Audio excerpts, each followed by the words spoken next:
Hello guys, Assalamualaikum semua. So kalau korang semua dah tengok video ni, maknanya ini adalah video terakhir saya bersama dengan tim Fahmos.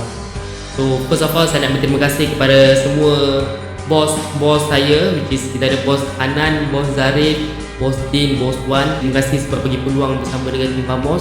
Untuk management juga, kita ada Ava, kita ada Skupos, kita ada Ren, Aizat, semua staff-staff Fahmos lah. Terima kasih banyak lah perkara-perkara yang best kita dah buat sekali kan. So last kali untuk saya punya ni lah teammate, which is kita ada Ang, kita ada Natko, Ocil, kita ada Chibi dan dua player baru, Zekif dengan Zainal. Aku doakan korang semua kedepannya akan capai lah apa yang korang nak capai. Minta maaf sebab kita tak boleh nak capai sama-sama sebab rezeki kita sampai sini je lah So thank you semua.